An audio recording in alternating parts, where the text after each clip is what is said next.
Hello mes enfers, on se retrouve aujourd'hui pour l'épisode 14 du calendrier de l'Avent. Alors installez-vous confortablement, prenez votre chocolat et on est parti.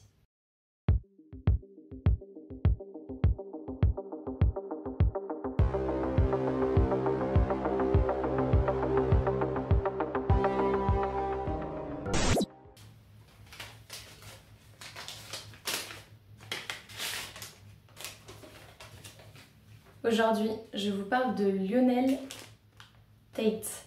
C'est le plus jeune citoyen américain à avoir été condamné à la réclusion à perpétuité sans possibilité de libération conditionnelle. Lionel Alexander Tate est né le 30 janvier 1987 et étant donné qu'il a été condamné assez jeune, je ne vais pas vous détailler son enfance, on sait juste que c'était un petit garçon qui aimait beaucoup le catch et vous allez voir que ça a son importance dans la suite de l'histoire. Le 28 juillet 1999, Kathleen Grosset Tate garde Tiffany Unique, qui est une petite fille âgée de 6 ans. Tiffany Unique est la fille de Mark James et Dewise Unique. Cette dernière a déménagé dans le comté de Broward en Floride après avoir divorcé et donc elle a déménagé avec sa fille. Dewise rencontre Kathleen, qui est également une mère divorcée et qui élève son fils de 12 ans toute seule. Elles deviennent amies et s'entraident pour garder leurs enfants à tour de rôle quand elles partent au travail. Ce n'est donc pas la première fois que Lionel et Tiffany se retrouvent ensemble et la mère de Tiffany dira de Lionel que c'était un garçon assez grand pour son âge, il jouait souvent avec Tiffany et il était gentil avec elle. Revenons-en au 28 juillet 1999 quand Kathleen garde Tiffany et son fils Lionel. Kathleen était un safe trooper, donc un agent de police de l'État. Elle travaillait de nuit et en attendant que Dewise revienne pour prendre le relais, elle dit à Lionel et Tiffany qu'elle va faire une sieste pour se reposer avant d'aller travailler. Tiffany et Lionel sont dans le salon et entre 22h30 et 23h, Lionel entreprend de reproduire des prises de catch qu'il a vues à la télévision. Lionel pèse 75 kg et Tiffany, qui a 6 ans, pèse à peine plus que 20 kg. Comment dire? Vous savez à quoi ça ressemble un match de catch, non? Je vous mets quelques images. C'est bon? Vous avez vu? 75 kg contre 20 kg.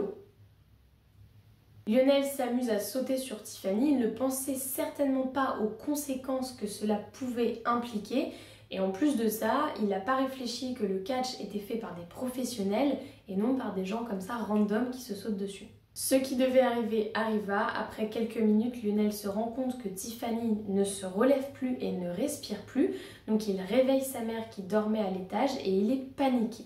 Dewise témoigne en disant: vers 23h, la mère de Lionel m'appelle et me demande si Tiffany a des problèmes d'asthme parce qu'elle ne respire plus. Quand je suis arrivée à l'hôpital, il était trop tard. Mon instinct maternel disait vrai, elle était partie. Sa fille Tiffany de 6 ans est déclarée morte à l'hôpital le 29 juillet 1999 et l'autopsie révèle qu'elle saignait du nez, de la bouche, des yeux et des oreilles. Son crâne était fracturé à plusieurs endroits, son cerveau était aplati à certains endroits aussi et ses côtes étaient fêlées. Les coups que Tate lui a donnés étaient si sévères que son foie était perforé et qu'une partie de son foie s'était détachée et flottait librement dans son corps. Au total, la fillette a une trentaine de lésions sur le corps, si bien qu'on pourrait penser qu'elle avait subi un passage à tabac. Tate est arrêté 2 jours plus tard et pendant son interrogatoire, il dira qu'il avait serré la tête de Tiffany puis l'avait cognée contre la table pour imiter les gestes de ses stars préférées. Alors même si c'est un enfant, je pense qu'il aurait très bien pu se douter qu'en cognant quelqu'un contre une table, au minimum, ça fait mal.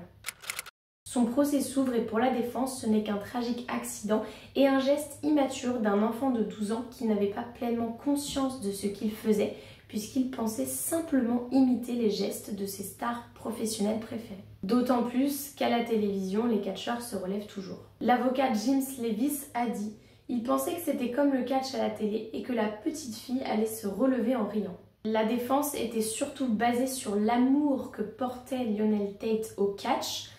Mais faut pas oublier quand même que le catch, ça dépend des actes d'une extrême violence. Il a même déclaré que ce n'était pas de la faute de Tate, mais que c'était la faute de la WWF et que ce n'est pas lui qui devrait être puni, mais la fédération. Un expert de l'accusation déclare que les blessures de Tiffany étaient si graves que ça ne pouvait pas être un simple accident et en fait il les a comparées à des blessures qu'on pourrait avoir lorsqu'on chute de 3 étages. Il se base donc sur l'autopsie qui disait que pour certaines blessures, ce n'était pas simplement des blessures de prise de catch, mais ça pouvait être aussi des blessures de coups que Tate aurait pu lui donner. Ce qui est un peu compliqué comme cas, c'est qu'il existe plusieurs preuves montrant que Tate était complètement inconscient de son acte, mais aussi d'autres preuves montrant que non, en fait, c'était un peu délibéré ce qu'il avait fait. Par exemple, quand la police est venue arrêter Tate leur a dit que la seule chose qu'il avait fait était de la serrer dans ses bras. Au final, il avoue qu'au départ, il voulait la jeter contre le canapé, sauf que ça n'a pas marché, donc il l'a lancée dans les escaliers. L'avocat James Levis et sa mère Kathleen étaient persuadés qu'ils allaient obtenir la faveur du public et du juge Lazarus, donc ils se sont permis de refuser un accord de négociation de peine que le procureur Padovitz avait proposé, et cet accord permettait à Lionel de purger seulement 3 ans des 10 ans de peine encourue. Oui, parce que vous comprenez, son intention lorsqu'il a piétiné sa cage thoracique, c'était simplement de jouer avec elle. On n'a pas les mêmes jeux. Des groupes de défense des droits de l'homme comme Amnesty International prennent sa défense en disant que c'était un simple accident, mais pour la famille de la victime, les blessures infligées en moins de 5 minutes ne pouvaient pas être un simple accident car c'est ces blessures qui avaient causé la mort de leur fille. Pour eux, c'était un meurtre sauvage et brutal et le père de Tiffany se désole.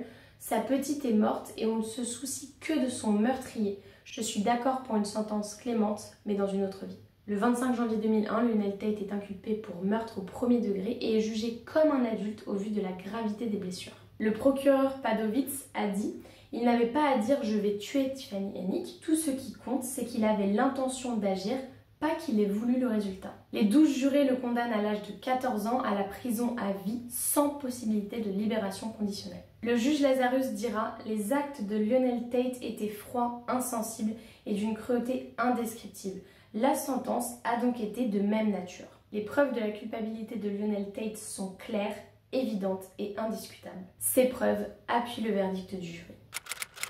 3 ans plus tard, en janvier 2004, la condamnation à perpétuité de Tate est annulée car sa capacité mentale n'avait pas été examinée avant le procès. Il est libéré et soumis à 10 années de probation et à une assignation à résidence. Mais 8 mois plus tard, le 3 septembre 2004, à l'âge de 17 ans, il est arrêté pour avoir violé sa probation en sortant de chez lui armé d'un couteau. L'année suivante, en 2005, il est incarcéré pour cambriolage à main armée. En fait, il avait menacé un livreur de Domino's Pizza avec une arme afin de voler sa pizza. Le livreur de pizza appelle le 911 et identifie Tate. Le 1er mars 2006, Tate accepte une négociation de plaidoyer. Tate admet avoir violé la probation et aussi être en possession d'une arme à feu. Par contre, il ne dira pas où il s'est procuré cette arme à feu. Le 18 mai 2006, il est condamné à 30 ans de prison et le 24 octobre 2007, la cour d'appel du 4e district de Floride confirme cette peine. Le 19 février 2008, Tate, qui ne conteste pas le vol, est condamné à 10 ans de prison. Cette peine de prison se déroule en même temps que la peine de 30 ans